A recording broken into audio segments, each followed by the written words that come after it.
All right, so let's get started. Yeah. Thank you, Dr. Amarullah Khan and Raj, for joining us today. My job is actually very simple. I'm going to set up the conversation, and the two of you will then take it over. Um, Amarullah Khan and Raj, the question that we wanted to talk about, think about, whichever. Ready to go, Ronan? Can you Yeah. hear me, Amir? Yes, yes, yes, I can. Yeah, Yeah. yeah, go ahead. So in the last 8 months, many things that we have known to be structurally very problematic, causing vulnerabilities of various kinds, all along historically, but have not seen them in their most acute form, became very visible to us. So, for example, we knew that there was hunger, but we didn't know exactly where hunger was. We didn't know exactly who was hungry. And I think that in the last 8 months, we actually had to face that. It really hit us in the face that we had to figure out. And unless we reach it, we are going to see massive disasters. And that happened because we had another problem, that is, if you don't make sure that they do get food, then they're going to move around and try and find food by themselves, and that is going to create another disaster. So we had to contain that, right? So therefore, each of our actions was forcing us to learn our own vulnerabilities, our own historical problems in very, very interesting ways. Now, after 8 months from where we are right now, at this point of time, what does it really look like? Right? In some ways, what I'm asking each of you to do is to try and historicize this a little bit, this particular moment, and then describe what this moment is,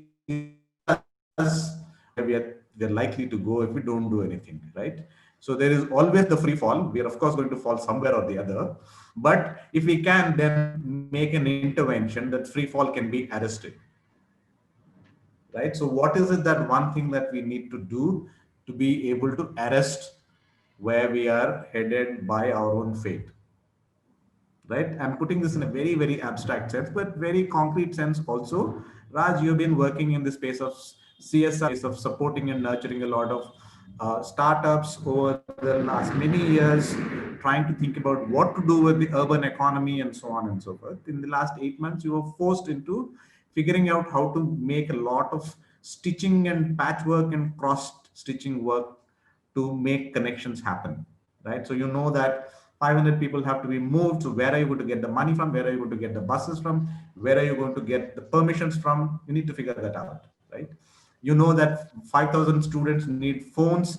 You know that some companies may be able to give them. You need to figure out some way of making some tweaking in the law and rules to get those phones moved from one place to another. That's the kind of work that you've been doing, right? And Amir, you've been looking at communities, neighborhoods, identities, and how each of these identities fares in this very largely informal or not visible economy. Where are we? What are we doing? And how do we locate each of these different identities as they trans through this? So what would our be? And if you both of you have watched my previous session, in the previous session, my last question to both the speakers was, if you were to make one wish tonight, what would that be? So that's basically the brief. So Yeah, Raj, you want to Raj, start? go first. Yeah, Sure. Yeah, can you hear me okay? I'll continue. Yes, we absolutely. can. Okay, perfect. So, yeah, I will try to come to the last point on one wish after the context, and I hope I have that clear. Just before that, in under a minute, if to explain to everybody where all the things that I'm going to say is coming from. The lockdown, like everyone else, me, my team, and there was a huge set of volunteers who worked during lockdown. We were all carrying on. We did not understand the immediate impact that it would have on all of us. And people who were affected, even on the streets, those who were pushed to the streets were also similar people who were like all of us as well. When it happened, immediately, as Anand, what you said, we sort of got key players together automatically. It wasn't by design that we were put into such a spot where people who were in need were trying to get in touch. There were different institutions who were trying to source for different things, and that included government itself, local tehsildars, local corporators, local political workers, local social workers. All of them started calling. And then there were corporate social responsibility units, which I primarily also advise with the Telangana social impact group that interfaces between CSRs and non-profits and government. And of course, lastly, but most importantly, non-profits also. Lot of course, very well-known non-profits, but also those whom you might have never heard of were swung into actions. Now, who were affected and who are we talking about right now? Uh, Immediate affected were those who were always dependent on daily cash flows, or those who were dependent, who had very small savings, and that's a large chunk of society. In fact, for the first time, while uh, uh, this community is such a big community, for the first time, people realized, oh, there is such a big community. We didn't even acknowledge that presence in the city even before that. And I remember going to different corporate offices before that, and corporate employees would talk to me and saying, where do we find these people who would need help? And I would always say, just look outside your street, walk in any direction, couple of kilometers, you will find people who are being either unfairly paid, who are being paid under wages, who are not having the standard of living that you would consider a dignified standard of living, and hence you could do something about that. Now, all this thing was out in the open. In fact, some people didn't like it, whether it was bad or ugly, you use the word, but that was out in front of us. Now, the other thing is we had to work with the systems in order to help them. So it was not one person, it was not one organization, neither was it one uh, solution or a strategy. There was support pouring in from different places. It was not aligned to what was happening on the ground. So there was a lot of work which went into just help understand people what is really needed and what is not needed as well. So what happened is after that, and even until today, what continues to happen is that um, this what we would look at the ugly side of the development is still standing naked in front of us. Especially development professionals cannot close their eyes in front of such reality. And so do certain segments of society which have finally seen it for the first time. Now, what does it mean?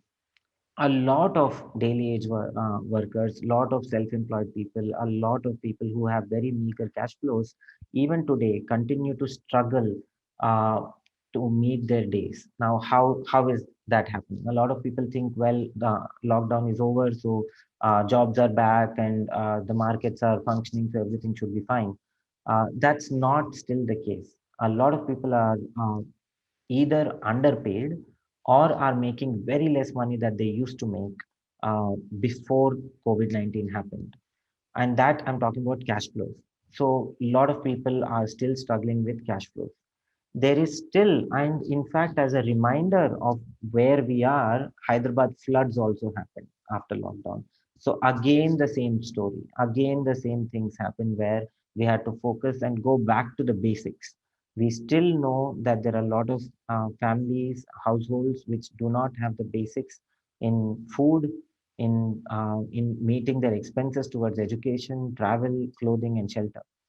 Now, we have for the first time, and I've been in development sector for 10 years, while we always romanticize that we are moving a little ahead in our understanding of where we need to work in the development sector towards impact investment and many other things, we were almost sort of pulled back into facing the reality of supporting people with the basic necessities, and that continues to happen. And most importantly, there were certain behaviors that came out in these. Of course, the people who are affected are calling still everybody and anybody they could, are going to people for support. Unfortunately, most of it, that support is still not falling in the place that it needs to be. And hence, you still see people with a certain gloom and sadness at the bottom of the pyramid. Now, the responsibilities of institutions. The non-profits that we have worked with in understanding and meeting with these things are continuing. A lot of them have personally suffered themselves, but continue to still work.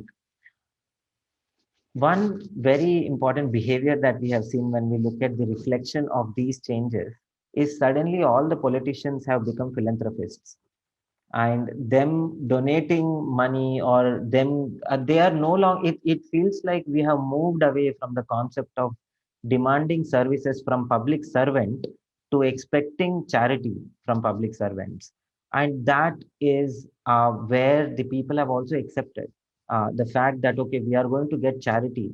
And maybe this is a age where we are, these are voters, by the way, these are, many of them are voters, we are voting to get charity in our system.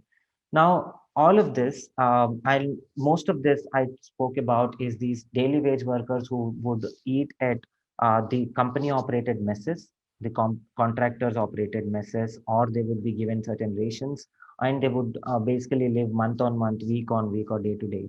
Now, those infrastructures are still not completely up, or even if they are up, they are substandard at this moment.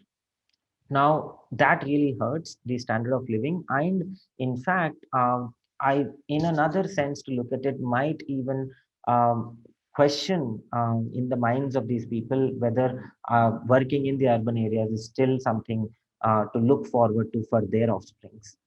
Um, Lastly, and I'm aware of the time also, lastly, the self-employed section, which is also the biggest section, and what they are doing right now, they were also hit a big time during the lockdown and afterwards, majorly of not having customers, not having cash flows, lack of manpower, non-payment of creditors. They are owed a lot of money, and the pandemic and this whole situation has tipped off whatever power small self-employed people have.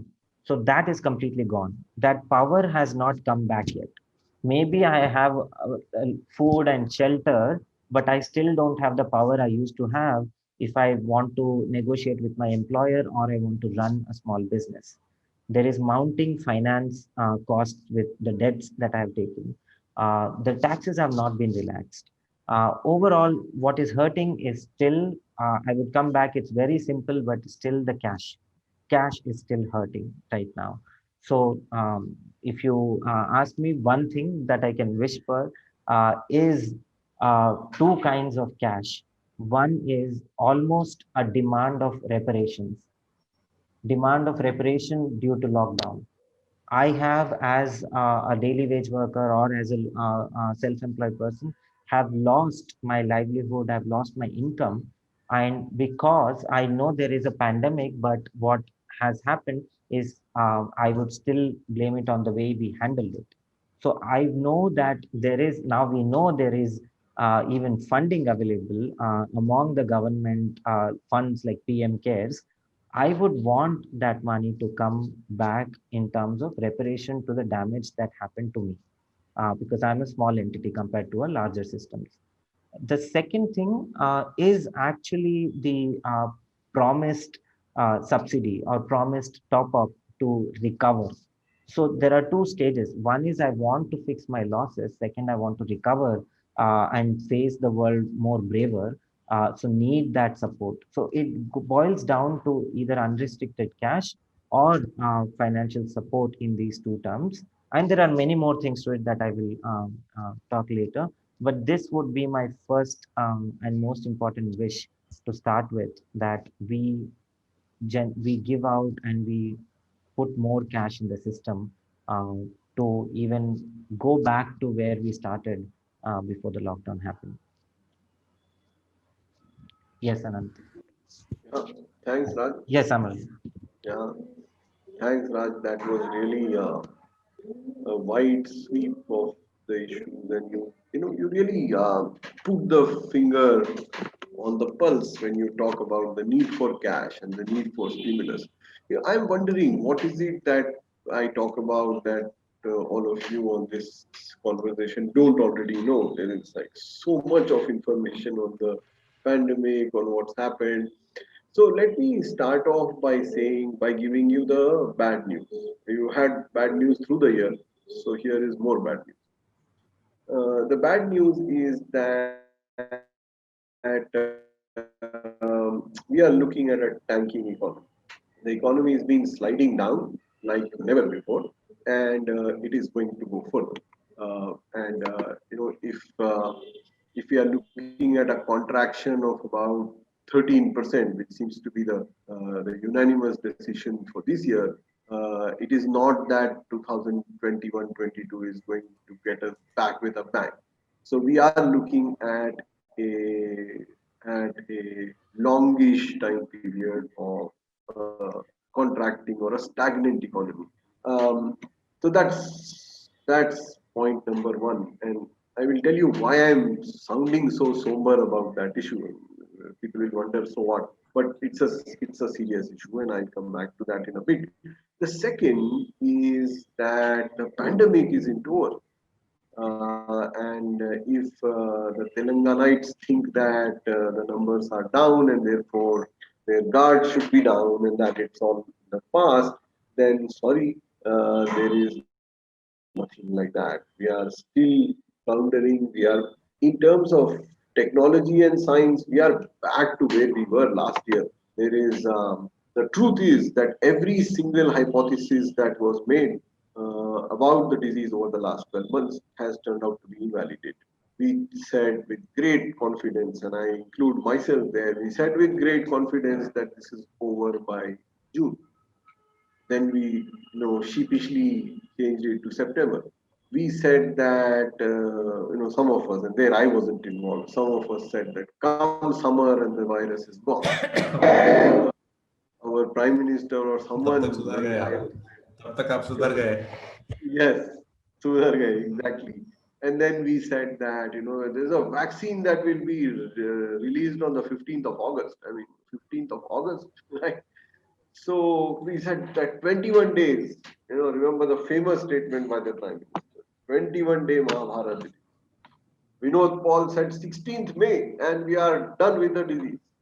So we made all these predictions, we made all these great models, all of them just collapsed. We said that the cure, the solution to the problem is PCD vaccine.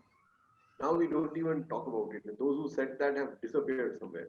Remdesivir, we said.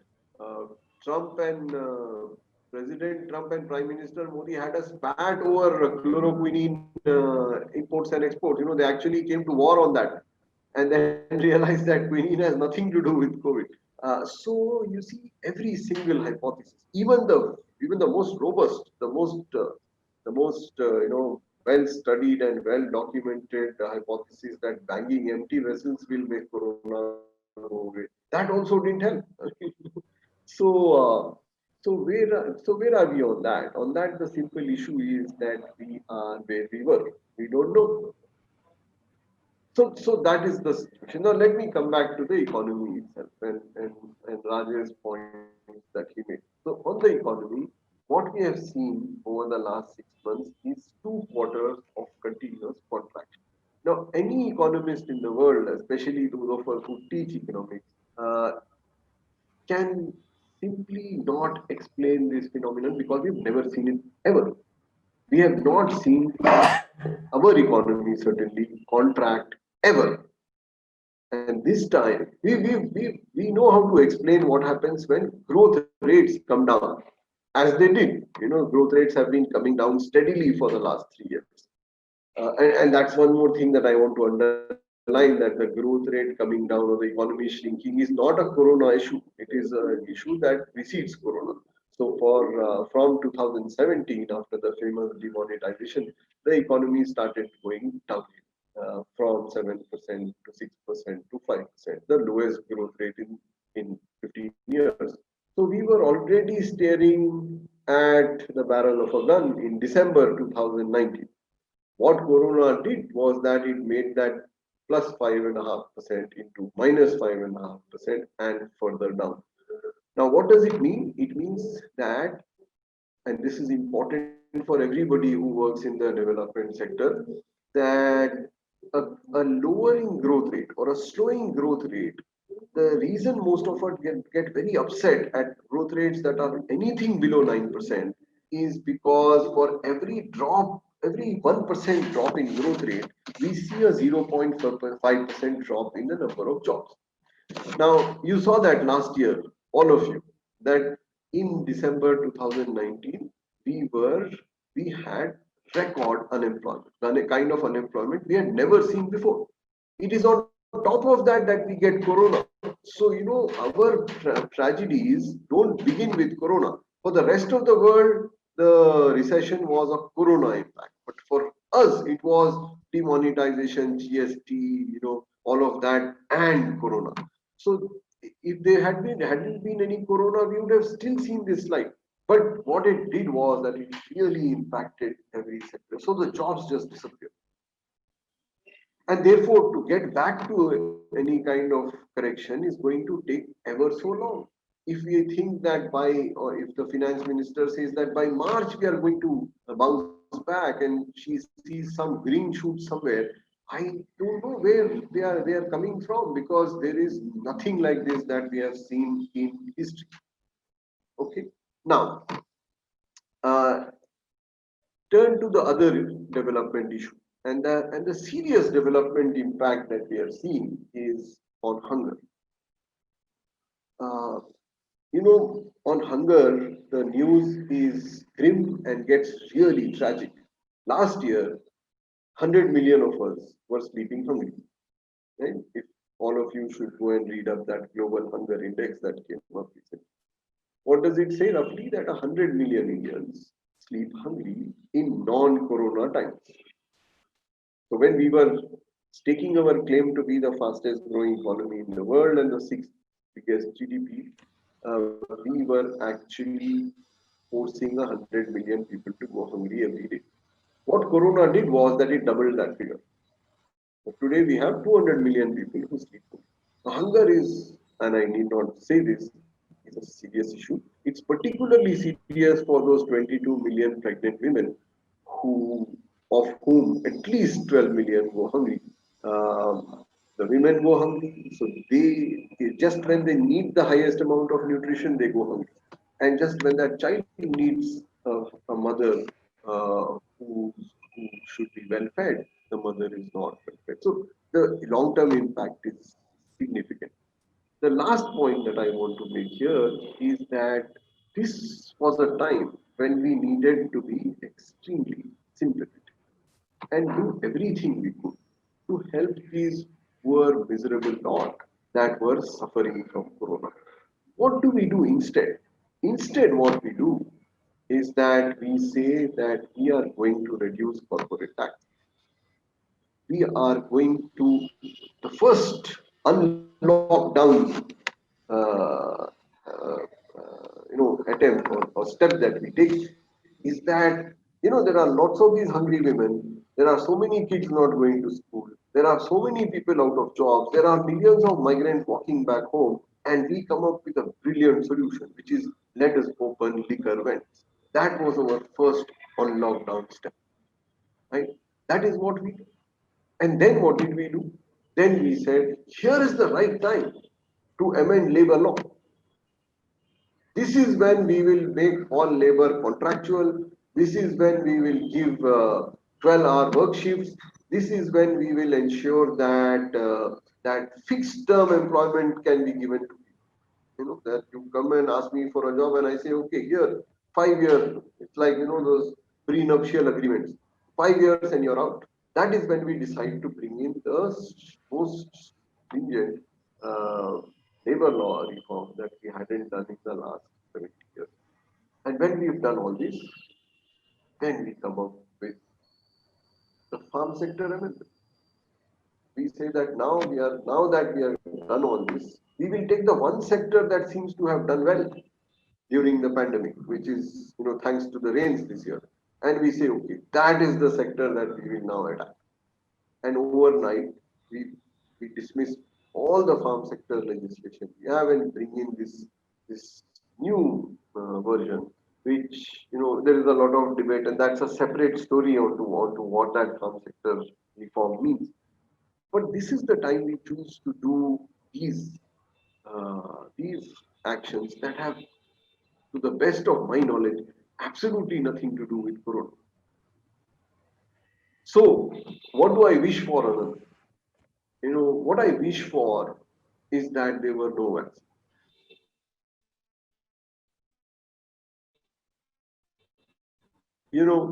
I'm not just that we should not have got a vaccine now. You see, this vaccine is such a sham. The vaccine that has come in now hasn't been tested well. It has coming in piecemeal. We'll have very few shots available. A very small percentage of people. Even now, we haven't started, by the way. In India, there is still no calendar for the vaccine. However, what has happened is that because of that news of the vaccine coming, all of us in our vaccine expectancy, in our vaccine excitement, all of us think that Corona is over. I so wish that there was no vaccine. We would all be sitting at home. We would be sitting in our colleges, in our offices, maintaining distances, wearing masks, and being very careful in protecting our vulnerable and elderly. What has happened because of this vaccine is that everybody thinks that Corona is a thing of the past. In fact, people are asking, if you wear a mask, then people ask, "Arey bhai, Corona to chala gaya na? Why are you wearing a mask?" So that is what I wish for, honestly. That we had, the last vaccine that came in quick time was the mumps vaccine, which took 3.5 years. Every other vaccine takes between 6 to 18 years. That is when vaccines become robust. Here we are peddling a vaccine that we have very little idea about. I don't wish it, but if these vaccines turn out to be, you know, any less effective than they are or have serious side effects, then how are we going to justify that? It is going to be such a disaster on top of a disaster that we already have. So that's my only wish, Anand, that I wish that the vaccine had come 6 months later. So over to you, Anand, if there is the next thing, or if not, I'm going to ask Raj for a little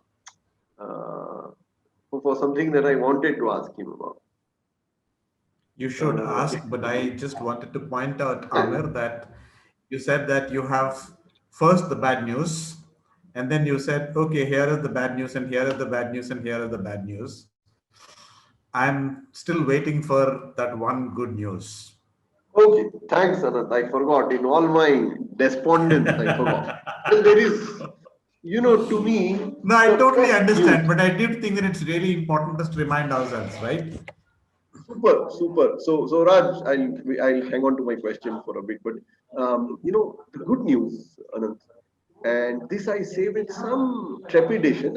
It's not a very robust thing I'm saying right now, though I hope to work on it and get it. But this is a hypothesis, not a wild one, but a hypothesis that I have, which makes me feel a little better, is that this virus, unlike everything else that we have seen for so long, spared the poor. This virus was a rich man's disease. It brought the rich and the middle class to their knees. Why do I say that? Look at how the virus travels. Comes out of China, goes to Korea, Japan, Spain, Iran, Italy, UK, US. In that route, it doesn't trouble Vietnam. It does nothing to Laos, to Cambodia. You don't hear of anything from Africa. The only poor country in that top 10 list is India, right? And even in India, Mhm. where does it hit us? Bombay, Delhi, Bangalore, Trivandrum, Hyderabad. It doesn't go to Ranchi and Lucknow and Patna and Tumkur and Warangal. Yes, in the rich countries, it affects the poor. Right? It is the Asians and the blacks who get impacted more. But it puts the entire Western world into a harsh stop. In India, in Bombay, it kills people first in Malabar Hills and Pali. When it goes to Dharavi, and all of us are watching with great anticipation, oh God, now something horrible is going to happen. 5 people turn positive. Right? So what it did, and that's the good news, really, and that's the reason why we had the vaccine in a hurry. You see, any other TB kills the poor. About 25 times more people than Corona killed this year. Who cares?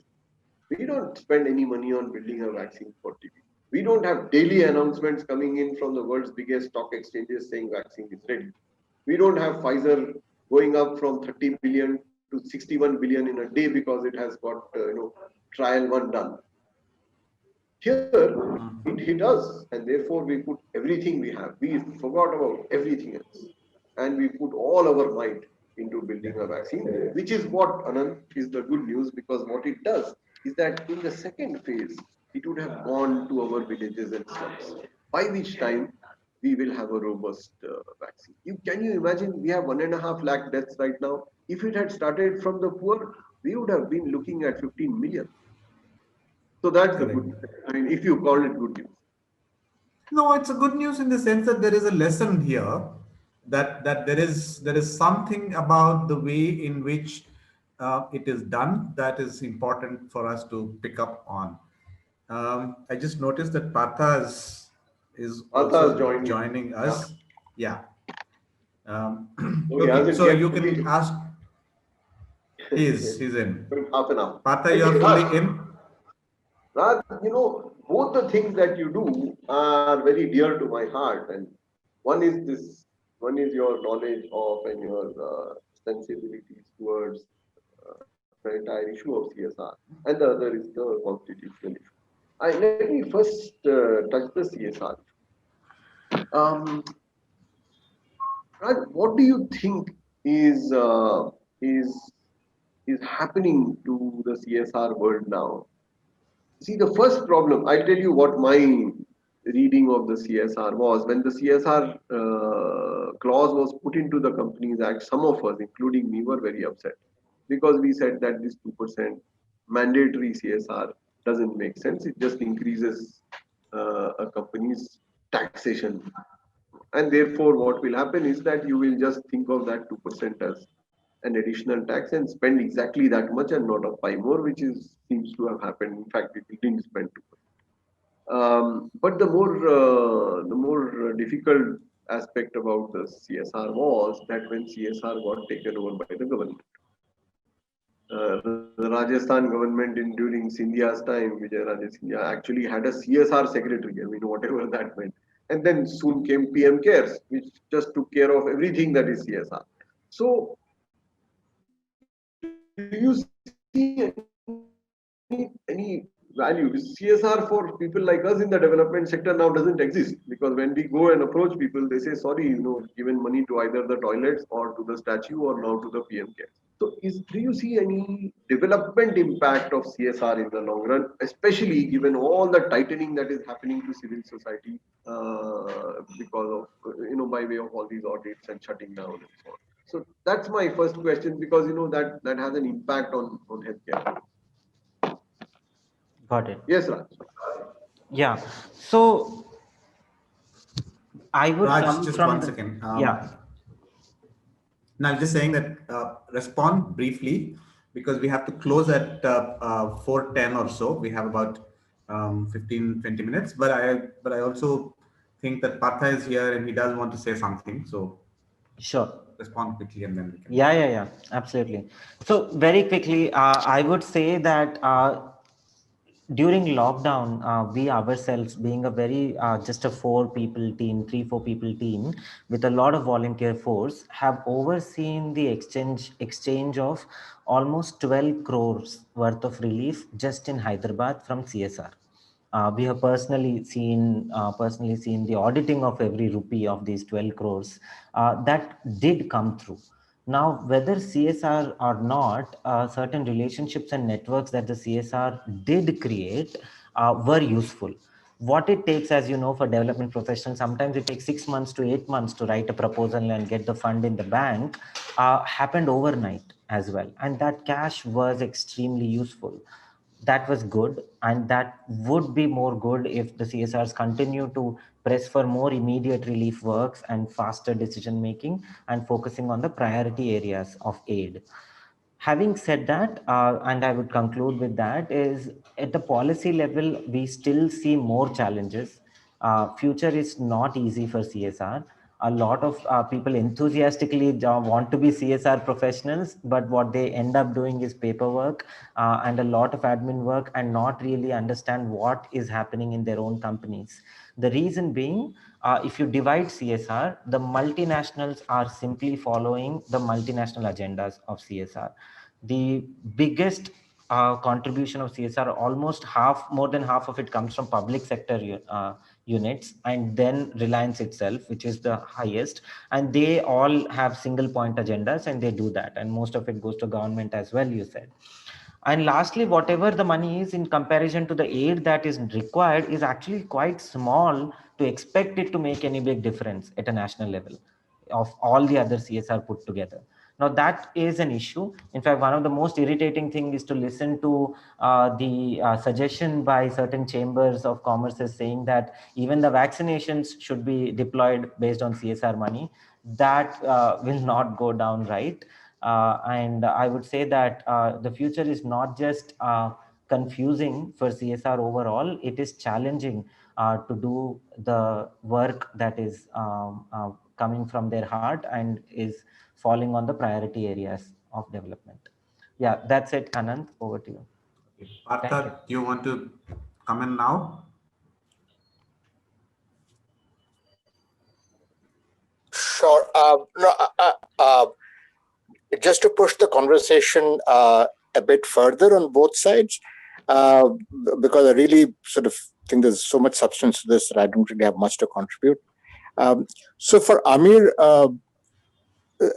there is one story about the effect on the poor in terms of deaths, and there may be an argument to what you make. But there is another story of the effect of COVID on the poor, which is, I think we'll agree, is a whole different story altogether.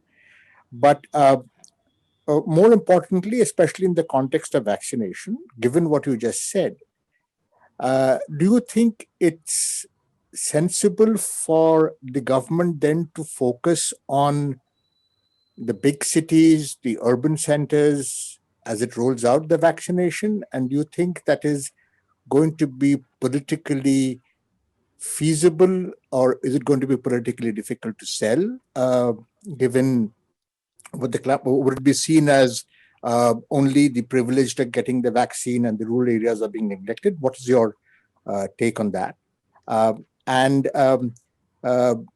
again, in the same lines, sort of a love for a little bit more elaboration on this vaccine and CSR link. Yeah.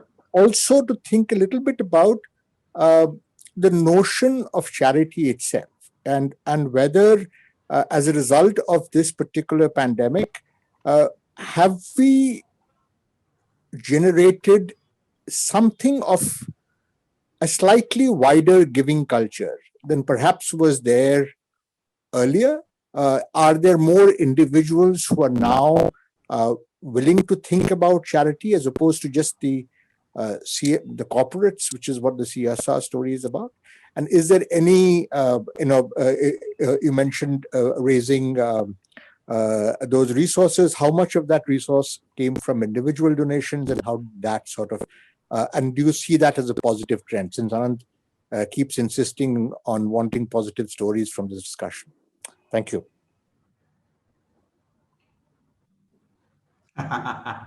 Yes, yes, indeed, At the indeed. end of a very long, depressing talk, I definitely want a little bit of positiveness.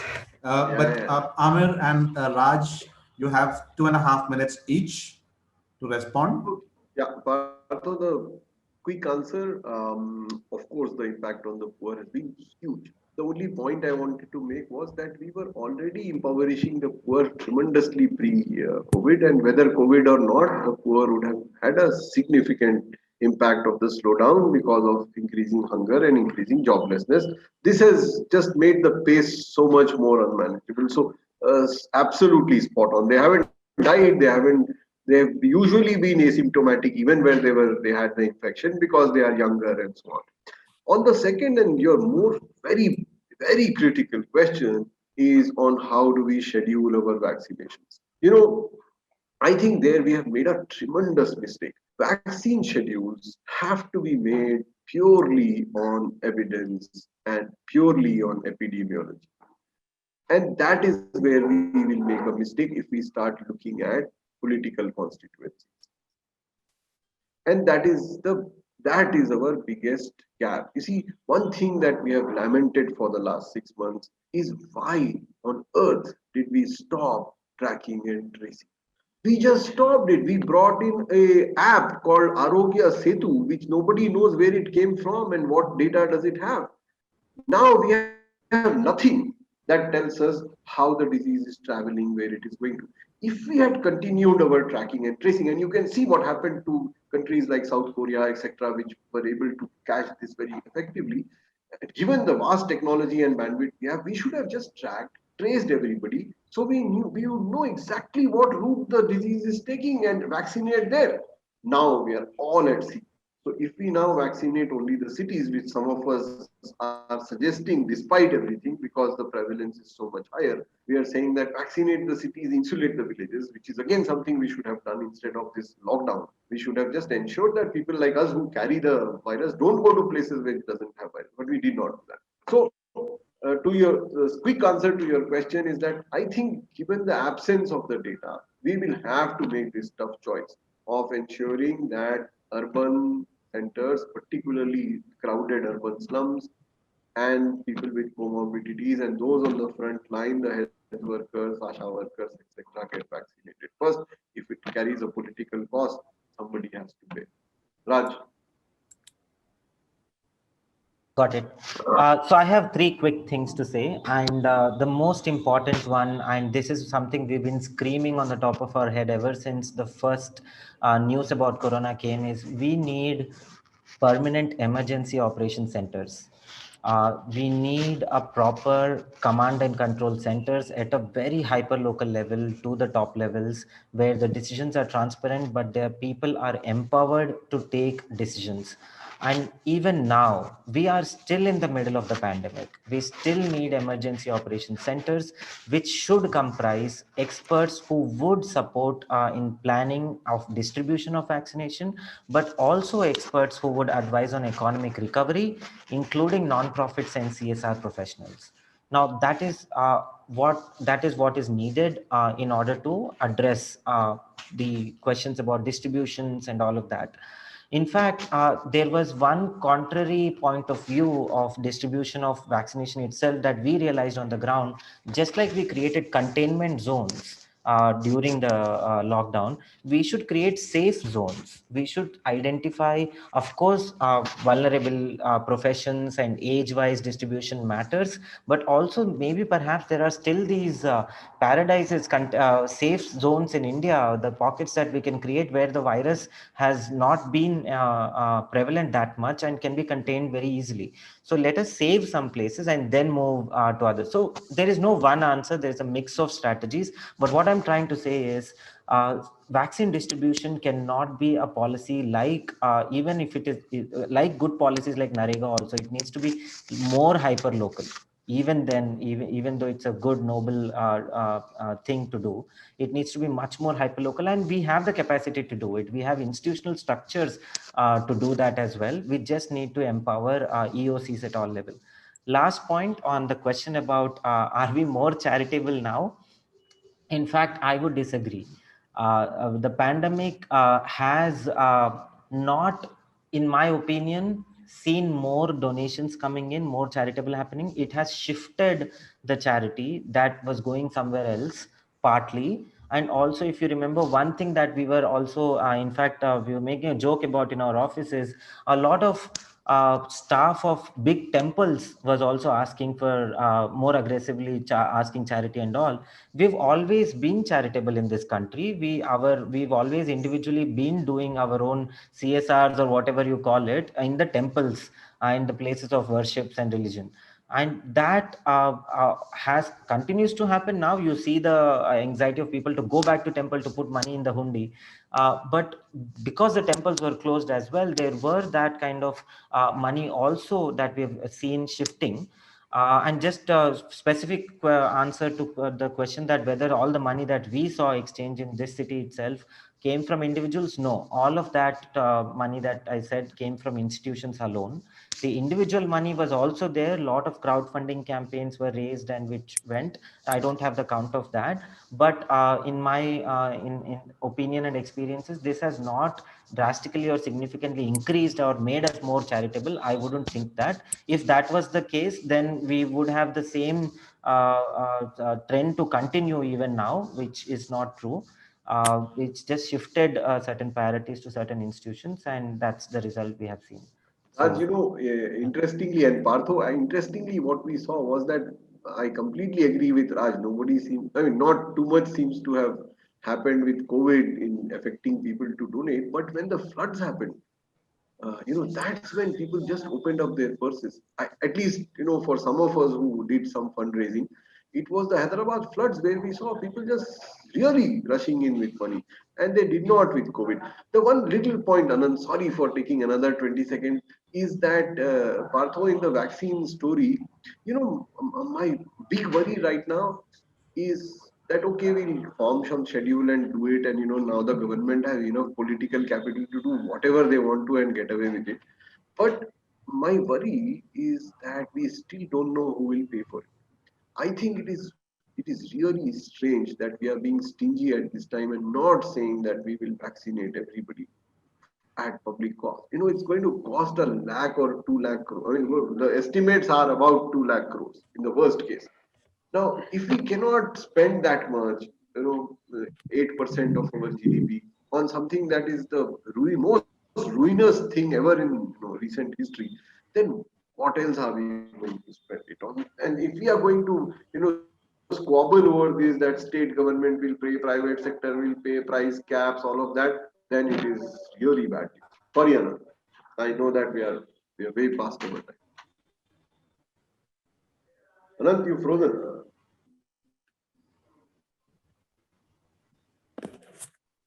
Thanks, Partha, for jumping in and challenging us to think further. And thanks, Amir and Raj. A lot of interesting points, as always, and we need to continue with these conversations. Some further comments will most likely come in on the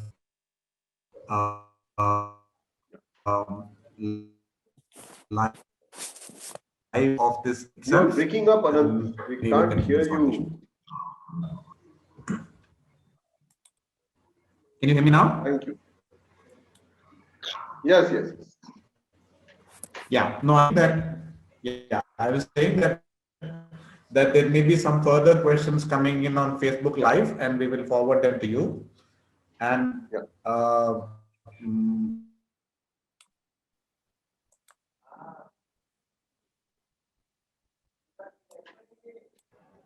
Thank you. Anand's internet is unstable. Yeah. Anand, yeah, your it's a little bit. yeah. thank you.